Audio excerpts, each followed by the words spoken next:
Okay.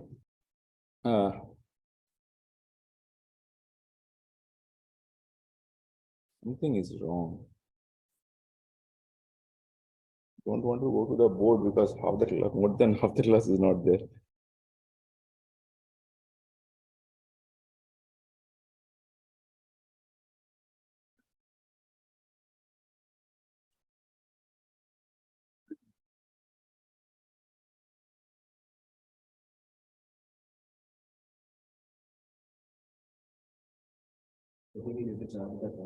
No, I changed the battery a few days back.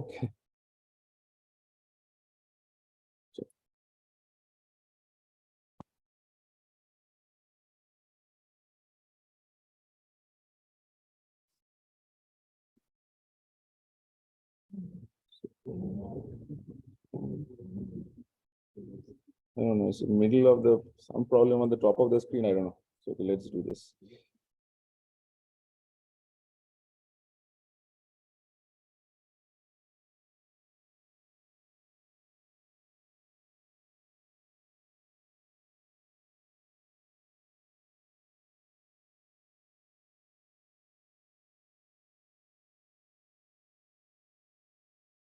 Okay, so we in last class, if you recall, we were discussing about the effect of capacitances. So let's concentrate on this node V1.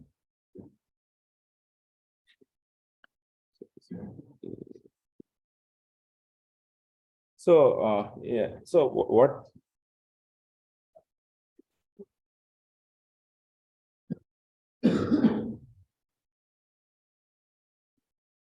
So if I concentrate on the node V1, which capacitances do you think will be dominant? Or let's start off with which capacitances exist, then we'll see which is dominant.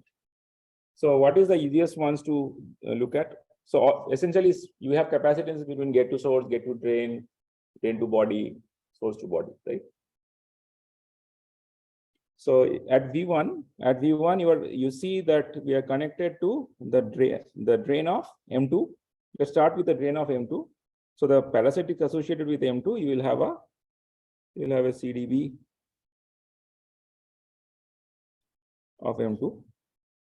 Okay. Then you will have a CGD of M2.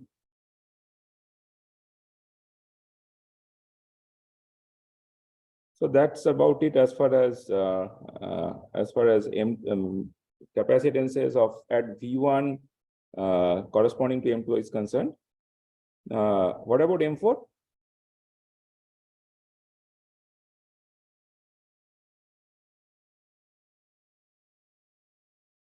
What about M4? Same, right? Because again, we're connected to the drain. So essentially, as far as circuit design is concerned, there's no difference between whether you are looking at the drain of a MOSFET or looking at the drain of a P MOSFET or an N MOSFET. So the values might change, but essentially the types of capacitances still remain the same. So you'll have CDB. The bulk is grounded, so the CDB goes to ground. Similarly, you will have a CGD, right? Now there is one more transistor that is connected to V1, that is M5, right? So in M5, you will have it's the gate of the M5 that you are connected to. So the capacitance associated will be CDG.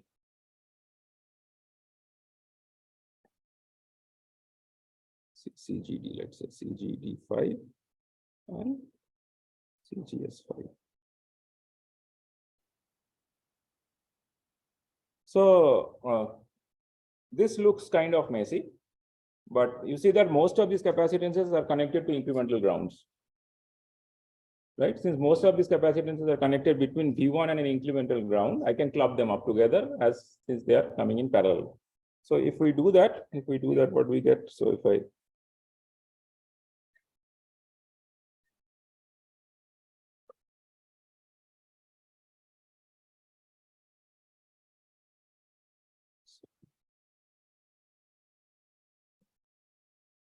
don't know, what should I do now?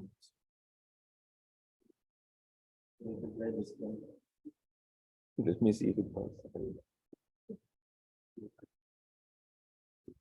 Okay, this is cool, man. But what will you do? You can try this if it works. Works. Okay, maybe we can swap.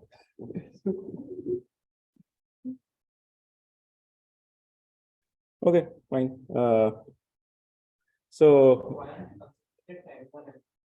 Okay, there are present for everybody, but we are trying to see what are the capacitances associated with V1.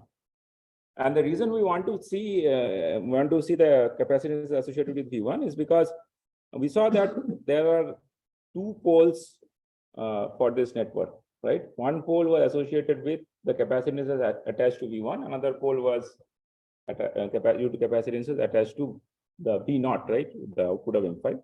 So how do we know poles? In a first order system, let's say if you only have capacitances and conductances connected, all you have to do is to see what is the conductance associated with that capacitance, right? That effectively becomes your pole, right? So we'll discuss that in a couple of minutes. So let's do this first, then we'll come back to that. So no, man, this is my biggest problem. This is not a pen problem.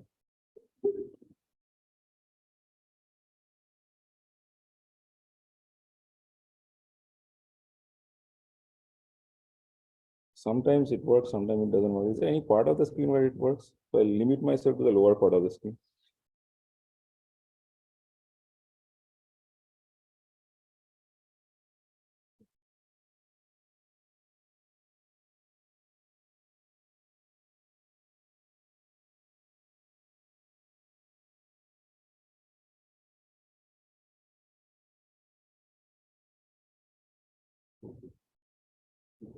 So the capacitances that you see are essentially connecting to ground are this CDB2, CDB4, CGS5.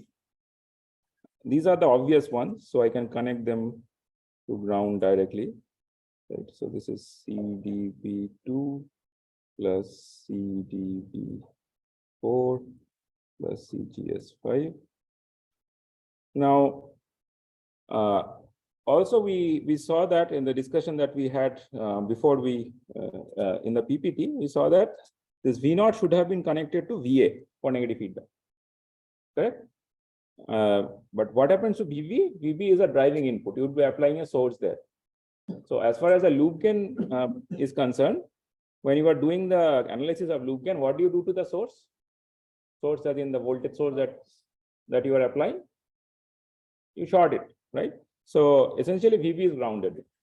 Since VB is grounded, then CG2 is also grounded, right? So this also comes in parallel, right? So the stuffs that don't come in parallel are the CGD4, which is connected here.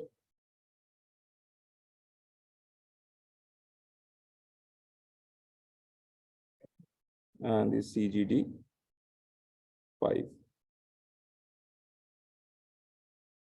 Okay.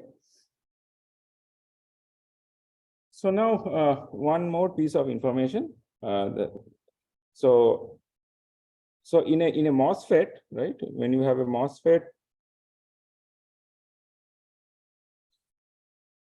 looking into the structure of this MOSFET, can you take a guess of which among these capacitances are dominant?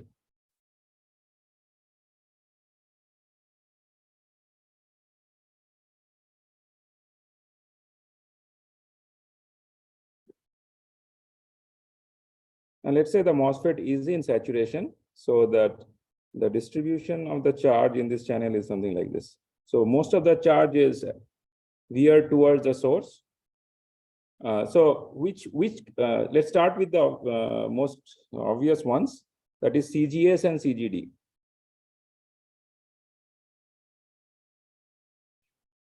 This is CGS, CGD. Can you comment on whether the CGS capacitance is higher than CGD or the other way around, or they're equal? CGS will be higher, because ultimately what is the source, how do these capacitances come into picture? Is basically we said that the capacitances between the gate and the channel, it's a distributive capacitance. So what we'll do, we'll apportion some part of it to the source and apportion some part of it to the drain. And then we'll assume that there are lumped capacitances connected between those two.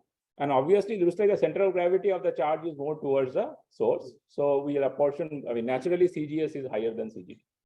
And as it turns out, for this particular distribution, you can exactly find out what this CGS approximately is. So CGS is generally okay. So what is the origin of this capacitances CGS and CGD? The origin, I mean, the origin of the capacitance is nothing but the fact that this MOSFET is a metal oxide semiconductor, right? So you have an insulator between two plates, essentially. The bottom plate, it looks like is not a pure plate, it has a charge distribution. And skewed charge distribution, right? So essentially you have a capacitance here, you have capacitance here. And because the charge, I mean, how do you get in incremental sense? Okay, in the truest capacity, what is capacitance? C is Q by V. C is Q by V. So this is the capacitance expression that we are familiar with. But since we are doing all incremental, so what is the incremental capacitance?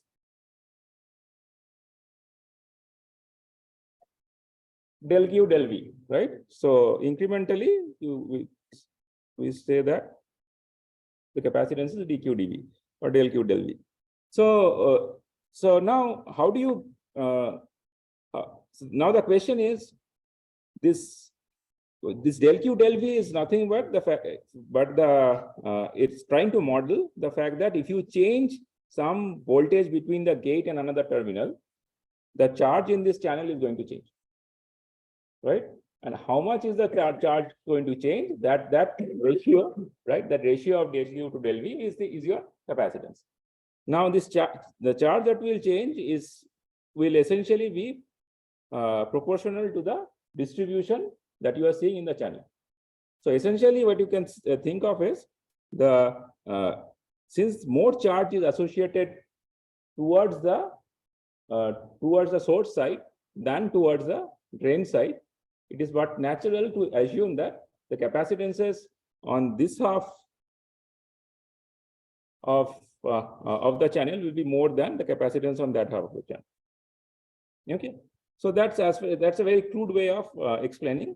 As it turns out, you can get a nice closed form solution also for this. We'll obviously not go into deriving this, but this CGS you can say is 2/3 Cox W times L. And W times Cox is per unit area, right? So the value of, I mean, the Cox, the unit of Cox is capacitance per unit area. So to multiply with the area, and you apportion 2/3 on towards the gate to source, and the other 1/3 towards gate to drain. Okay. Now there are some other capacitances associated also, and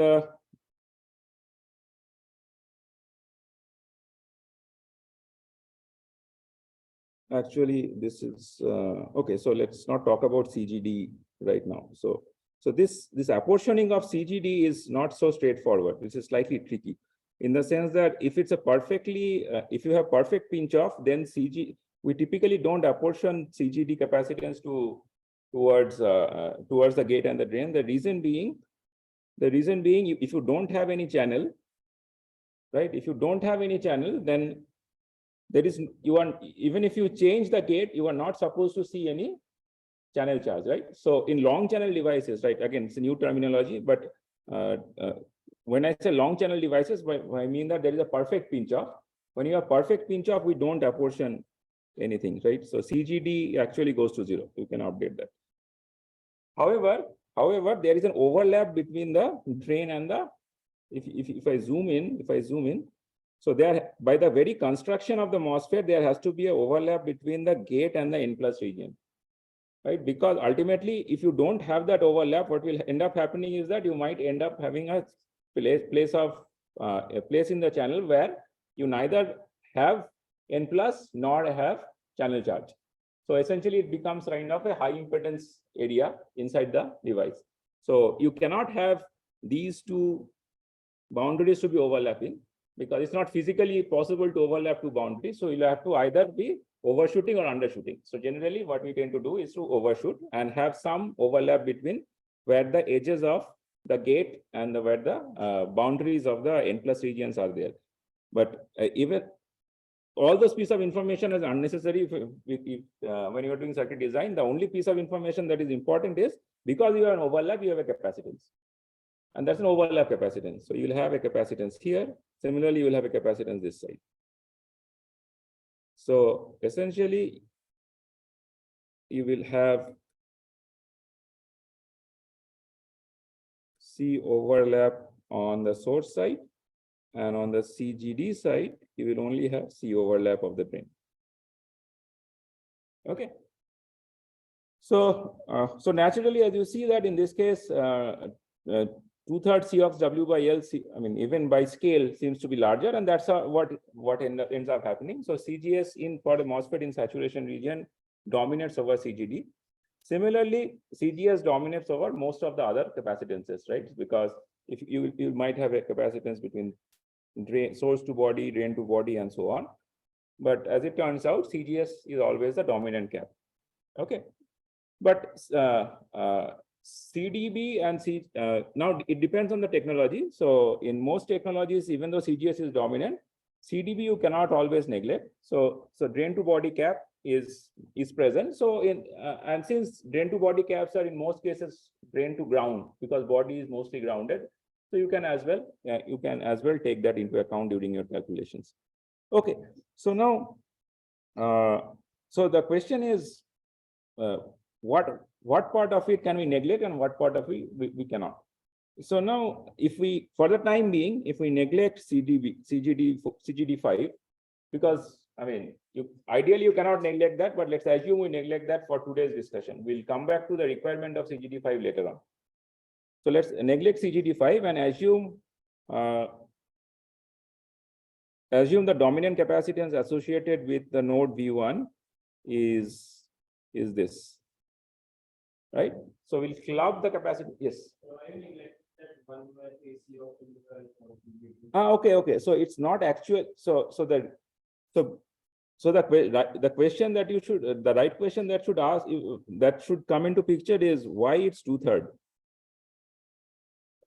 So the reason I neglected that 1/3 or whatever, 1/3 or whatever fraction on the other side is, even though it looks like part of the charge is there towards the drain, but at the drain channel junction, there is no charge. So essentially, what will be the definition of CGD? The definition of CGD will be, or rather expression of CGD, it will be del Q by del VGD. Right? So because you cannot influence the channel from the drain side, so this will go to 0. Right? Exactly. There won't be any del Q because yeah. So ideally we are considering the half part of the channel, but in this case, what is happening is you'll have to take into account the effect of the total charge, but because you cannot influence the charge from the drain side, you then say that okay, all the charge will get influenced from the source side. If that is the case, then in this case, this is not valid,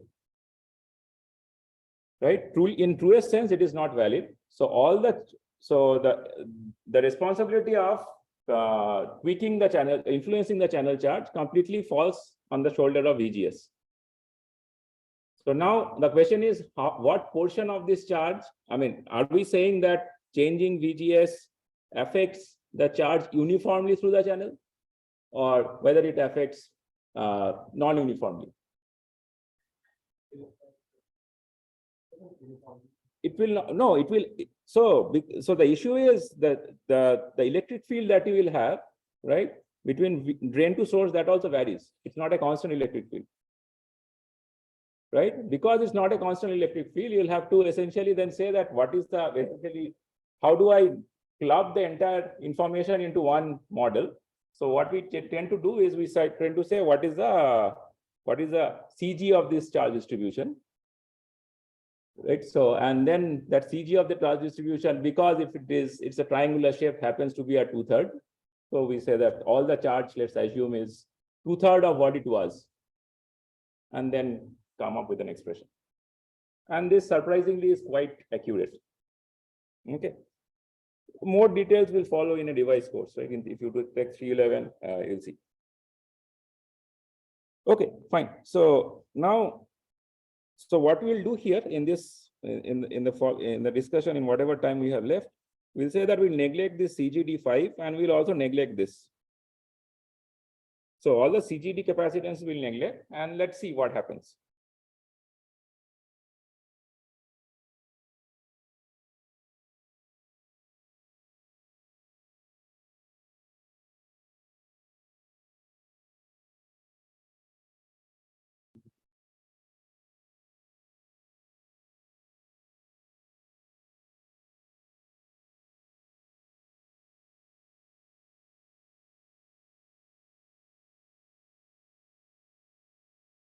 You have capacitance raised to ground.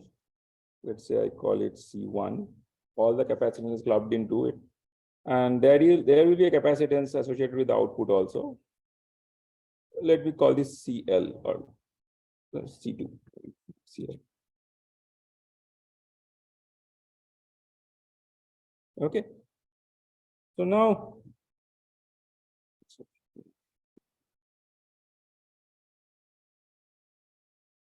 we, in the previous class, we found out the transfer function between V0 and input as in VA minus VB,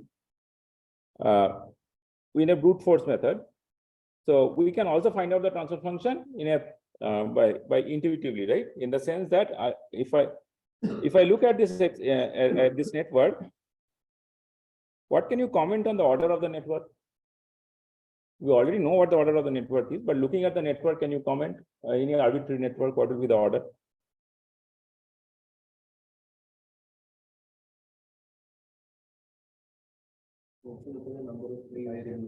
Yeah, so in this case, you have two capacitances. You can have two free variables, or in other, I mean, one way to look at it is how many independent initial conditions you can set. And you can set two independent initial conditions in this case on C1 and C2. So the order of the system is 2.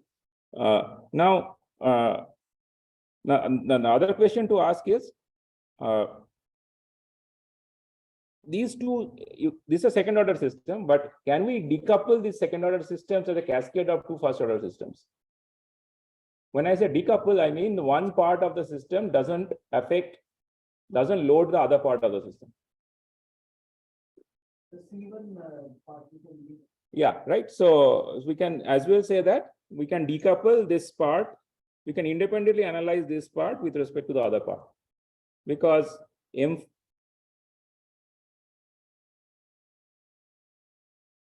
the stuff on M5 is not loaded the previous stage.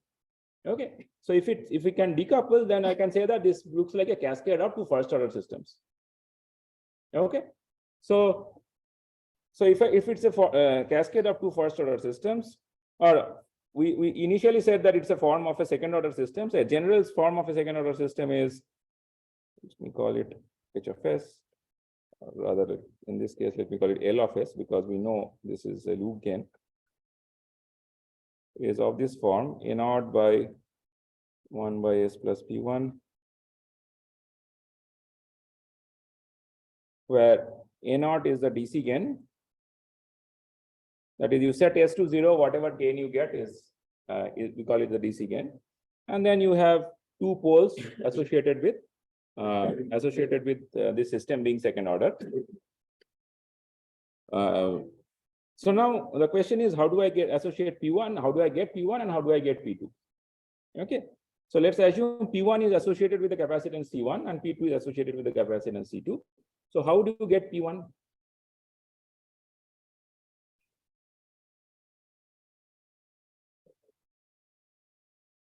So let's say I have a network which is something like this.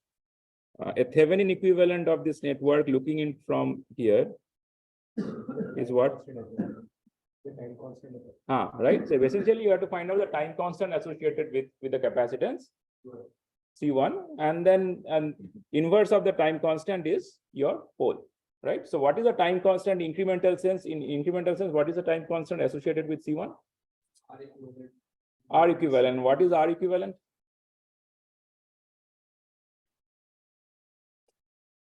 So this R. Yeah, in this case, RDS 2 parallel RDS 4. Right? So this is R out. So your R out is RDS 2 parallel RDS 4, or another way of writing is GDS 2 plus GDS 4. So your capacitance associated with C1, the pole associated with C1 is 1 over R out times C, which is GDS 2 plus GDS 4 by C1. So similarly, what will be the pole associated with P2?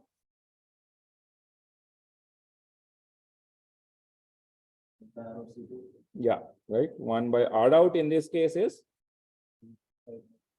yeah, right. In this case is RDS 5 times C2 or GDS 5 by C2. Okay.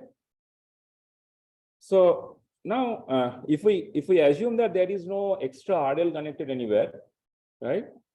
So these, can you comment on the location of these poles? As in the order of these poles, are P1 and P2 of a similar order, or they are far apart? They'll be similar order, right? Because GDSs are also of similar orders. You'll be biasing with some currents. If one might say that I can bias M5 with very large current, so the GDS of M5 might be much higher. But in that case, the capacitance C2 will also increase, because these are part of the device capacitances. If the structure of the device increases, if the size of the devices increases, then the capacitance will also increase. So essentially, P1 and P2 will be of the similar order. Now, as far as the open loop operation is concerned, it really doesn't matter whether they are similar order or not. The reason I'm saying, let's assume that this is not in negative feedback. Okay, this is what it is. It's not in negative feedback. And now if I draw it if I abstract this and draw a symbol of it, what am I saying? I'm saying this is what we have. So this is obvious.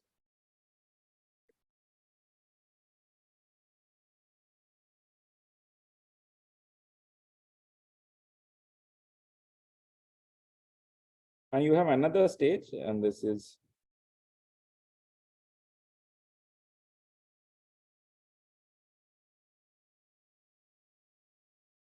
and let's say I have applied an input here and I am finding out P0.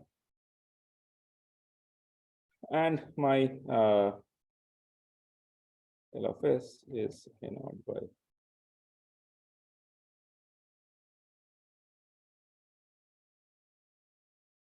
So now let's assume that so by the way, let me ask you this. So is there an issue if you have more poles? Or it's fine? Yeah, so now if I apply a sinusoid at the input, let's say if I apply a sinusoid at V, I mean, let's say I have, in this case, I have 2 poles. Let's say I have a third order circuit, I have 3 poles, I have fourth order circuit, I have 4 poles. I can keep on having, right? Is that an issue or that's not a problem? As long as the poles are in the open left of plane. Right. So in this case, they are clearly in the left of plane, right? It's not an issue. So now if I apply a sinusoid, okay, so since you said that, so before applying a sinusoid, let me go there. Right. So so this is L of S, correct?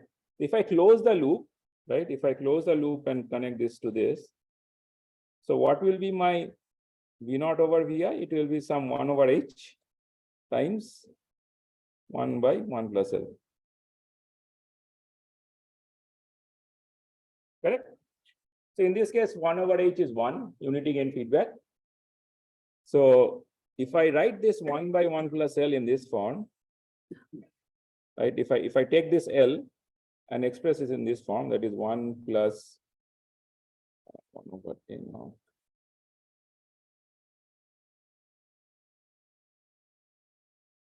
Can you comment on the poles of this guy? Whether it's in left half plane, right half plane, or you have to do root locus, right? But is it guaranteed that in a second order system, the poles will be in left half plane? If P1 and P2 are real poles, can you comment on these poles? Yes, so you might have to go to Nyquist, but as it turns out, in a second order system is always stable. Second order all pole system is always stable. Do you know that or no?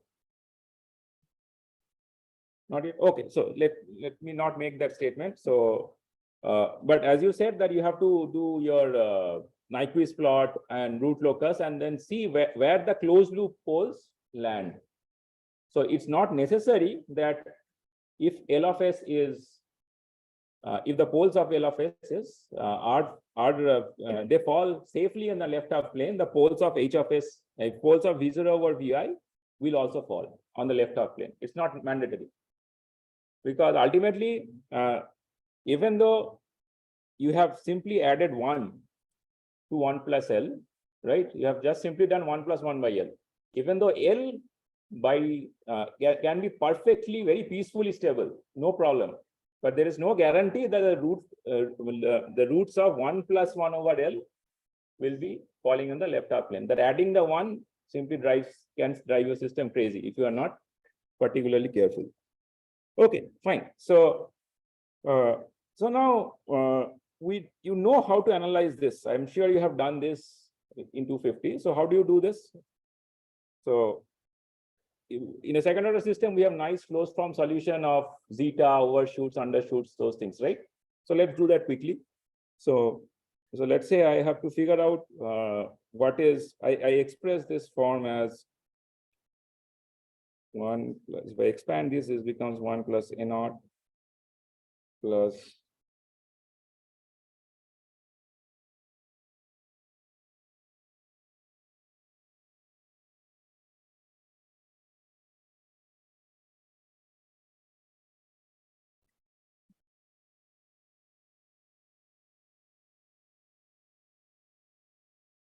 so this I can express in that standard form, right? So which is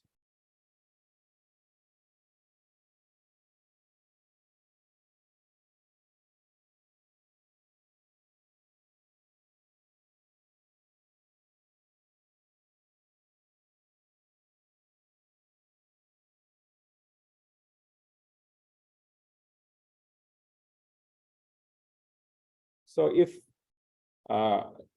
so ultimately we want an amplifier where A naught is quite high, right? Because we wanted an error amplifier where the error amplifier gain goes to a DC gain at least goes to infinity, right? Ideally, even if it's not infinity, 1 over A naught will be much lesser than 1. So I can neglect that 1 over A naught.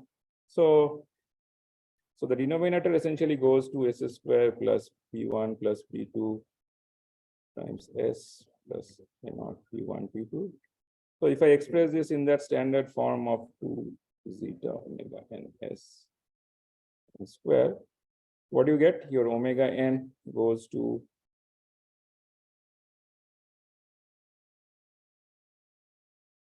and zeta will be what? The 2 zeta omega 1 is P1 plus P2. So this becomes 1 by 2 under root.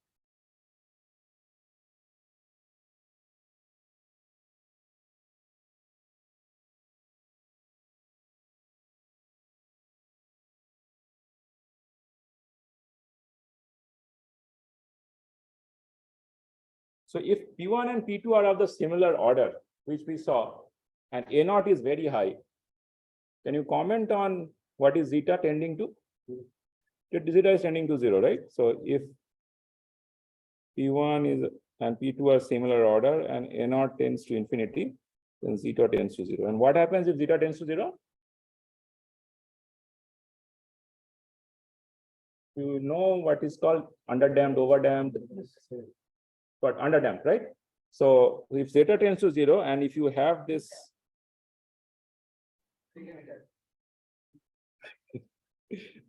there's a lot of damps. So underdamped, undamped, critically damped, overdamped. By the way, what is meant by that? What is meant by this damping thing? So what is the type of input are you talking about here? No. When you are talking about damping, you are talking about a step input, right? So, for example, okay, give me one more minute.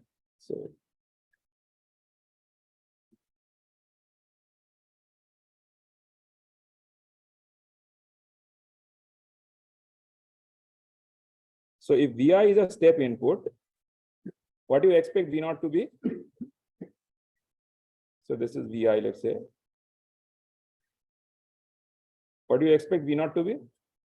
Ideally? Let's say this is 10 millivolt step. What is expected? This is what? Unity gain feedback, right? H is 1. So what do you expect? You expect this to be going like this, right? But if it is ideally in the presence of capacitances, the output will simply not respond immediately, right? It will take its own sweet time. If it's overdamped, it will go something like this. It will take long time. If it's underdamped, it will go like this, and so on, right? So zeta tends to 0 essentially is a very bad case where this will go on for almost ever and before it settles, right? So this is called ringing. Okay, so this is not particularly a good thing, and we need to avoid that. Okay, so we'll start from here in the next class.